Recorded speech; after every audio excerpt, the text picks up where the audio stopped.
What if the future of regional aviation has been sitting on a drawing board for years, waiting for the perfect moment to revolutionize how we fly? Imagine an aircraft that could transform airline economics, connect underserved routes, and fill a crucial gap in the market that manufacturers have struggled to address for decades. This isn't science fiction, this is the story of the Airbus A220-500, and after years of anticipation, it's finally ready to take off. Welcome back to Orphiq, where we explore the fascinating world of aviation innovation. Today, we're diving deep into one of the most anticipated aircraft launchers in recent history. If you love discovering how the aviation industry evolves and transforms, make sure to hit that subscribe button and ring the notification bell so you never miss our latest insights into the skies above. The perfect gap picture, the modern airline fleet as a puzzle with a critical piece missing. Airlines today face a fascinating dilemma when choosing their aircraft. On one end, they have the highly successful Airbus A220-500,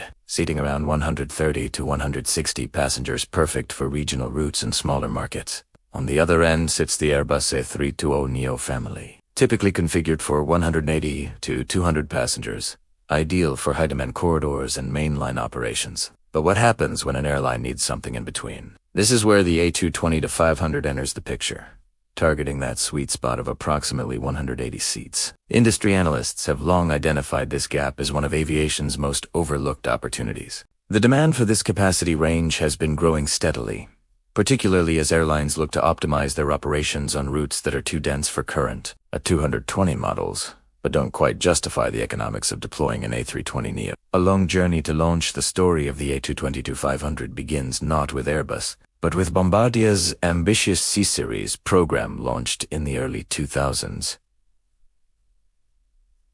Bombardier envisioned a family of revolutionary regional jets that would challenge the established order, featuring cutting-edge materials, exceptional fuel efficiency, and remarkable range capabilities. However, the Canadian manufacturer faced severe financial turbulence, struggling under the weight of development costs and fierce competition from industry giants. Enter Airbus in 2018, acquiring the struggling program and rebranding it as the A220 family. This strategic move gave Airbus entry into a market segment it had never properly addressed while providing Bombardier a lifeline. Since then, the program has shown tremendous promise but also encountered significant obstacles, supply chain disruptions, engine reliability issues from Pratt & Whitney, and the devastating impact of the COVID-19 pandemic have all conspired to keep the A220 program from reaching its full potential and profitability targets. Breaking the silence, industry insiders have been whispering about the A220-500 for years, but recent developments suggest the whispers are becoming roars. According to Reuters sources familiar with the matter,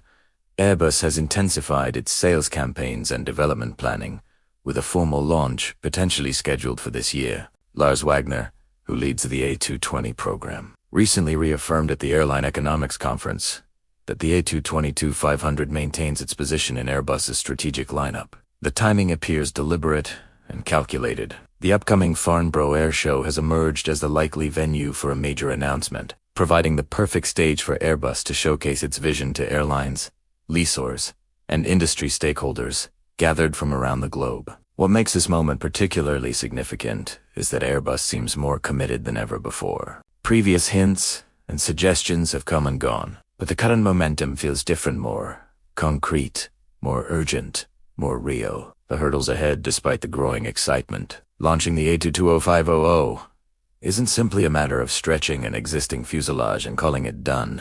Airbus faces substantial challenges that must be addressed before this aircraft can transition from concept to reality. First and foremost, the manufacturer needs to stabilize its current production systems, which have been plagued by inefficiencies and delays across multiple programs. Adding a new variant now could overwhelm already strained supply chains and production facilities. More critically, Airbus requires concrete commitments from what industry sources describe as 2-3 marquee customers. Major airlines or lessors whose orders would validate market demand and provide the financial foundation for launch. These anchor customers aren't just helpful, they're essential. Additionally, the A220-500 must secure approval from Airbus's board of directors, a process that involves rigorous financial analysis, risk assessment, and strategic evaluation to ensure the investment makes business sense in both the short and long term. The business case: why would airlines want the A220-500 when they already have access to the successful A320neo family? The answer lies in operational economics and network flexibility. Airlines operating on thinner routes, connections between secondary cities, seasonal leisure destinations, or emerging markets often find the A320neo too large, resulting in lower load factors and reduced profitability. The A220-500 offers a compelling alternative, delivering superior fuel efficiency, lower operating costs per seat, and the ability to serve routes economically that might otherwise be unprofitable. Consider the specific case of Breeze Airways, a United States carrier that has publicly expressed strong interest in the A220-500. The airline has praised the A320neo as an excellent aircraft, but consistently emphasized that it's simply too large for their business model and route network. Air Baltic, the Latvian flag carrier, and currently the world's largest A220 operator, has similarly advocated for a larger variant. These airlines represent exactly the type of customers Airbus needs: operators who understand the A220's capabilities and see clear applications for an extended version in their strategic planning. Profitability puzzle. Here's an uncomfortable truth that Airbus must confront. The A220 program has yet to turn a profit since its acquisition in 2018.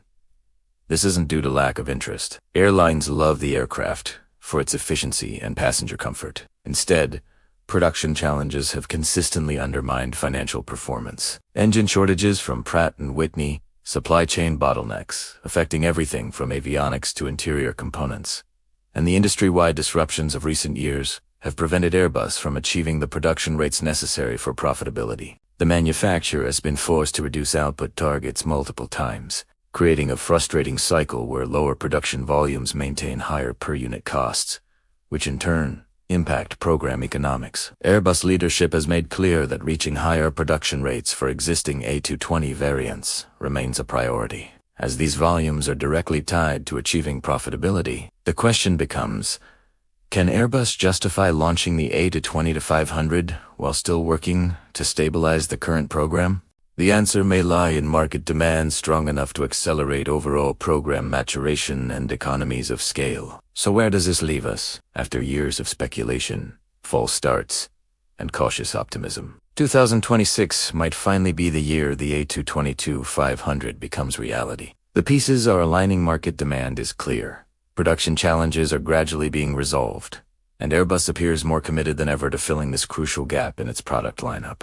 If successful, the A220-500 could reshape regional aviation, providing airlines with the perfect tool to expand networks profitably while offering passengers the comfort and efficiency the A220 family is renowned for. The launch of this aircraft represents more than just another variant in a manufacturer's catalog. It symbolizes Airbus's evolution in the competitive landscape, its ability to identify and address market needs, and its commitment to the A220 program's long-term success. As we wait for official announcements in the coming weeks and months, the aviation industry watches with anticipation. Will the A220-500 live up to its potential as the missing link in modern airline fleets? Orphiq will be following this story closely, bringing you updates as they develop. What's your take on the A220-500? Do you believe this aircraft will transform regional aviation, or do you see challenges we haven't discussed? Share your thoughts, experiences,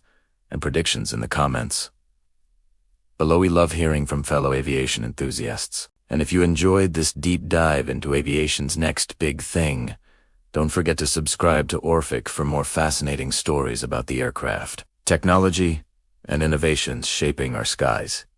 Until next time, keep looking up.